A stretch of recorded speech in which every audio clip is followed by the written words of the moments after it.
most people are like, they find out what I do and they're like, you're a chiropractor? I'm like, yeah. You don't act like one. I'm like, well, how many do you know? First of all. Like, what? The Banowetz Podcast. What am I supposed to act like? So what does a chiropractor act like? It's a very eclectic crowd. There's some interesting people. How many years of schooling to become a chiropractor? If like the bare minimum I think you can get through at is like 6 years. How many years did you do? I did 8 because I wanted a bachelor degree. And that kind of, when they accept people there, like that can be kind of that pushing point to get in versus, you know, if they have like 500 people apply, well, I'm going to take you because you have the bachelor degree and this guy doesn't. Yeah. So. Where'd you get your education? Iowa State. Iowa State. Yeah. Finished out, got my BA, BS in psychology and went to Palmer. Then it took me like, I waited. It was either like 5 weeks to start at Palmer or the next semester when that one started, it was like 7 months because I had to apply for like an extension because you can only do like 6 months in between schooling. Okay. So just worked the whole time and stayed here in Cedar Rapids and then went there. And then that's 4 years. Okay. So and $213,000 of student loans later, I'm at officially this morning. I put an extra $1,000 on my loan that I'm Congratulations. I'm at $89,800 that I owe. Congratulations. We didn't have that much for Matt, but I'll tell you when we paid it off, that was pretty exciting. I can't wait. It's just consistently chipping away at it and just watching it nick down. It's hard when you're young and just you think that you're never gonna have to pay on it. Yeah. And I'll still like, even if I talk to my dad about it, I'd still never sit there and say like, you're right. I'm too stubborn. So you don't want him to watch this then? He wouldn't watch it. Think I'm bad with technology. Matt went to Iowa State too. We were married and I helped him through school. So the majority of his loans were from his first year. And then it was like half of his loans was from the first year. And then the other half of his final loan was from the final 3 years. Really? Yeah, because I worked. So then I was taking care of the majority of the living expenses. And then because we were married, it went by our income instead of his parents. So he got more financial aid too. Like I'd be like, hey, I got like $2,000 extra this semester. There's this car I want. Yeah. Okay, yeah, so that's the other thing. Well, first I've got to introduce you. And then I want to talk about your cars. Oh, gosh. Everybody has, like, their thing. And, like, one thing with chiropractors that's really universal I've noticed is it seems like they're all a jack of all trades. Like, everyone can, like, very handy. Like, that is one thing with all the guys. Like, all of my friends, all pretty mechanically inclined and can do a lot of, you know, woodworking stuff and stuff around the house. So... Cool. Because you what is it called? Renovate. You don't renovate cars. What do you fix them up? When I have time, yeah. I mean, what do you want?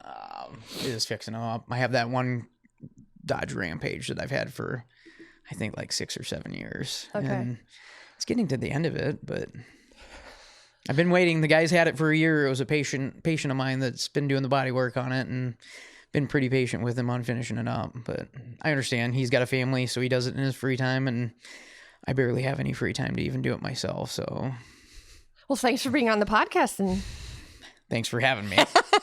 So, I'm Sarah Banowetz. So this is the Banowetz Marketing Podcast, and our guest today is Casey Coberly. So Casey is a chiropractor, and he owns Coberly Chiropractic. It's been 10 years. You just celebrated your 10-year anniversary. Correct. So congratulations. Thank you. And I know Casey because he plays basketball with my husband 3 to. times a week, unless you're getting injured. Yeah, it's getting down now. Or Matt's getting injured, so yeah. At least it's neither of us hurting each other. I don't think he's got me yet. Knock on wood. Doesn't matter anymore. Because you're going to take a 3-week break. I will be off for a little bit. So yeah, probably let your eye heal and then... It's smart that I came in on Tuesday. I knew it was going to happen. Like, nobody hit me in the eye. I got cut. I'm glad you're wearing a hat because I was thinking about this today when we were sitting. I didn't tell you last night when we were setting up the cat. I'm talking to Annalise behind one of the cameras. My video producer. I didn't tell you that I knew which eye it was because you had posted on Facebook. And I was like, oh, I had her set the camera up so that the camera is facing the bad eye. Oh, that's perfect. And I was It's not wondering if you were swollen or still anything. using like the tape or whatever. I'm like, oh. I peeled it off this morning, and there was nothing that's going to cover it from here on out. It was not looking. It doesn't very, look bad. well. And it then your was hat ugly is underneath it. like so. the shadow of yeah. your hat is covering the rest of it. So I'm gonna just wear it for seeing people today. So everyone knows it's my day off. So you got hit on Monday. Sunday. Yeah. You got hit on Sunday, and then you got hit again yesterday. Yes. Yeah. So now you're gonna take a few weeks off. Maybe.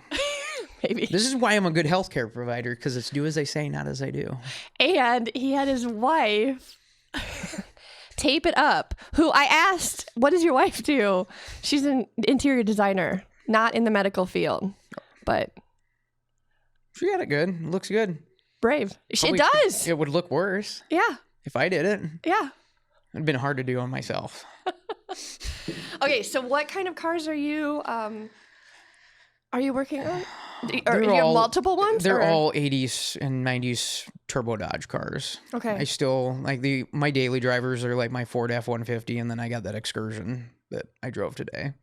So do you ever go out and do the racing at Hawkeye Downs, like the I'd love independent to do racing? anything like that. Have you- I thought about doing like the motocross. Like Yeah, the one of- motocross. Yeah. So one of my cars is like the autocross is gonna be possibly used for that if I can get free time to do it someday. My brother does it and my cousin. They love it. I'm sure I would There's a too. whole It's- like group of people. Like, yeah. I know a guy that does it a lot, so I would like to. It's just again a matter of having free time to work on it. Currently, I don't enjoy the fact that like when we talk about it, even it's like I haven't had time to do a lot of this stuff the past 5 years. Yeah. Like the Rampage was one where I did probably a year and a half of work on it, and then we started having the kids, and That's true because you have my three time little is kids, gone. right? Yeah. Yep. Yeah. So I remember when our kids were little, people would even talk about TV shows, and I was like, what TV show? I don't know what you're talking about. I watch them. It's just what I fall asleep watching Well, in 5 minutes. it was at the time like Word World. Like I didn't know what was going on with. I'm getting caught up with things. I'm like, how did I not know about this movie? And then turns out that it was popular when my kids were really little. But Word World, I knew all about Thomas the Tank Engine and Word World. So They have something different that they watch every single day. I think it's Peppa Pig now. Captain Underpants was the show of the morning today. Okay. So Okay. at least I halfway like a lot of that kind of stuff. It doesn't bother me too much, but Do they watch Miranda Sings on it's the worst YouTube? one. Like there's a larva show that Lane loves watching that just it is absolutely terrible. I can't even. It's something larva or whatever, and just there are a few of them that they pick and they watch it. I'm like, I can't. Like we have to turn this off. There is Caillou is that way. That's an old one.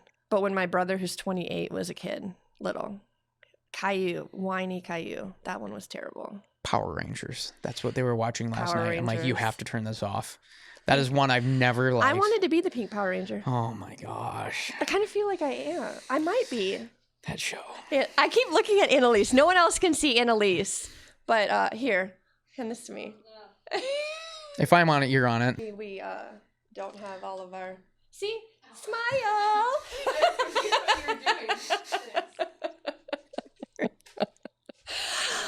Okay, so Coberly Chiropractic. So 10 years. Where are you located? Off Center Point Road, like next to is it Donut Land. Oh. I moved over to next to that trail to try to utilize it and Yeah. start working out and everything, and that has worked out. And that was when we added the other chiropractor, so Jordan Bierman's in there, Okay. and then a second massage therapist. Nice. So it's So that's why you're so busy. I enjoy going. Well, You have to manage all the... no, they You- do their they own do their thing. own I'm not thing? managing any of them. I got busier going over to that location. Okay. It just kind of varies. Like, I think my slowest day I've seen in the past probably year is around 30, 35 people in a day. For goodness sakes, that's a... So I know that in this location, I'd seen, it was like 86 on one day. That's the most I've seen. Okay, so I have a question for you as a chiropractor. My biggest fear about seeing... And I do see a chiropractor. But my biggest fear about seeing a chiropractor is that you're going to break my neck. Has that ever happened? Have you ever broken anyone's neck? 35 people a day, you'd think, over 10 years, you'd think that you would have had a chance to break a couple. I mean, it's your biggest issue is going to be like fracturing a rib. I think that their stat was on graduation was 1 in 4 or 1 in 5 chiropractors will break a rib in their lifetime over their career. Okay, that's a new one. I will not do it. Even with the volume that I see, I'm confident enough that I won't do it. Okay. I'm not an overly aggressive adjuster. I feel like I have a very good feel for adjusting people and feel like adjustment wise, I'm very capable. So what do you think about that thing where like you wiggle the toes and then you take the neck and you... Whatever tricks, like there's some things... It won't break your neck? No. You have to rotate around a lot. Like watching your little Sylvester Stallone movies and everything, that stuff doesn't happen. The neck is my favorite area to adjust just because that is the area that everyone has so much anxiety with. Yeah, because I have my guy like use that little tapper thing. Really? Yeah, because I'm afraid of him breaking my neck. I have no problem with it. I've got guys that I'll see that I just rather them use the activator to adjust my neck. And my neck will go easy, so it works out just fine. See, my fear is if I don't like actually relax and wiggle my toes, then I'll tense up, then I will break my neck. No, you'll just strain the muscles. Oh, okay. See? So that's the problem with that. Okay. I'm fine with straining the muscles. Until I get hurt. Then I'm pretty sure if you go back over chiropractic as a whole, nobody has ever broken anybody's neck. Really? Yeah. Yeah, I guess I never did a Google research. People are going to be watching this. They're going to be like, Sarah, you're so stupid. My biggest thing, so 10 years into practice, this is the first year that my insurance, my malpractice insurance went down, I think, $30. So you finally hit a threshold. If you've had no claims against you, your insurance will start going down after being in practice. What's your favorite part of being a chiropractor? I get to sit there and talk to people all day long. It's not a job. It's not. It really isn't work. Like I enjoy everybody that comes in there. I am an acquired taste. I have a new patient today. Whether he will like me or not, he's going to know right away, and I'll know right away. But everyone that comes in, like, they enjoy the more relaxed environment. I'm not your fancy, flashy, shirt and tie kind of guy. I've wore flip-flops in my office about every day this summer. I'm 10 years into practice. I'm going to do what I want to do now at this point. Did you, when you first started, did you wear like suits or like dress up? I dressed up a lot. I wore a tie and I did it for a long time and it just gets in the way. I don't understand it. I know like you hear the dress the part that you want to be, where you want to be successful, dress successful. But well, I think our society is changing because you look at like Mark Zuckerberg and everybody. Yes. Like to me, I'm wearing this, like, if I don't have to, I won't dress up. I'm definitely of that mindset. And there's times that I get arguments with Amber where you need to dress up and I still... It takes away from like the actual work. Like I would rather just get to work. Like I don't want to worry about my hair, makeup, and clothes. I mean, I put foundation on for this, but because I have to. But watch. A year from now, this podcast is going to be me with no makeup. Because that's my normal day. I'm pretty sure I couldn't dress any further down. Like maybe a cutoff on and gym shorts or something. There you go. Coming straight from basketball because you're back again. Oh my gosh. If you stop getting injured. Probably won't be playing at that point. Not to jinx it. Or you guys need to have like better rules or something. Like, will that help? Like, don't bring your full intensity and anger out on the court. That doesn't work. That's probably not. I'm an example of that, and it's hard to not go 100%. That's why I get hurt. I know. Like even as I said that, I'm thinking of telling Matt that, and no, he loves to play basketball and just put all of his intensity into it and stuff. I love you guys just have to stop. Just chatter in his ear the whole time. Oh, so the texting thing that you were talking about before we started recording. By the way, yeah, not you, Eric F. I won't say his full name on here. So Eric, I had to mention that to him too because we were on a road trip and Matt got a text from him and was like, dude, like, where are you? Because he never responds. So yeah, that is a normal thing where it's like message, and then Matt will respond like with like 2 words like every 2 months and then messages again. He does it with me. He does it with everyone. And I even ask him like, you leave people on red. And he's like, I don't see a problem with it. Doesn't usually bother me too much. Oh, that's good. This is different when it's guys versus gals. Yeah, Annalise laughs behind the camera. Oh, okay. So how do we got to wrap this up.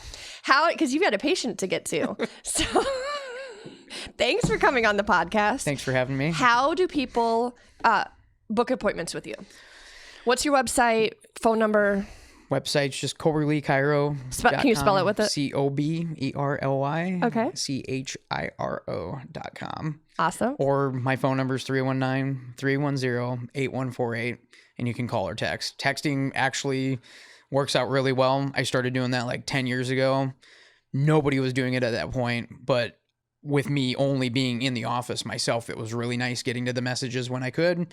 It was nice for you guys, anybody at work, that you could sit there if you can't be on the phone, you can text real quick.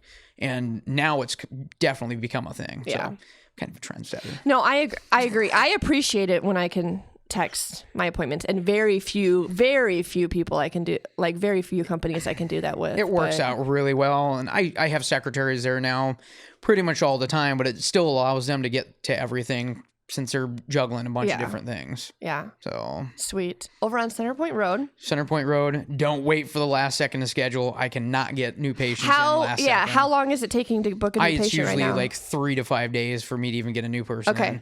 Now, if you're existing, I can generally try to slip somebody in the day of or the next day. And I will say that it's good, right? Tell me if I'm wrong, but it is good to get in and do like preemptive work. It is. That's the biggest thing with me is not a salesperson. I'm not going to sit there and tell somebody come in 2 to 3 times a week for the next 6 years of your life. I don't believe in that. I don't like that treatment plan. But a lot of people kind of realize on their own, hey, I should be feeling like this. And once I've done every 2-3 weeks, that works for me. And I have a lot of the maintenance care where people come in on those routines. So, sweet. Awesome. Yeah. Well, book with Casey. He's a great guy. My husband's known him for many years. Been a while. And congratulations on your 10 years. Thank you. So thanks for coming on. And for everybody else, make sure you like and subscribe, follow us, and we will talk to you later. Bye.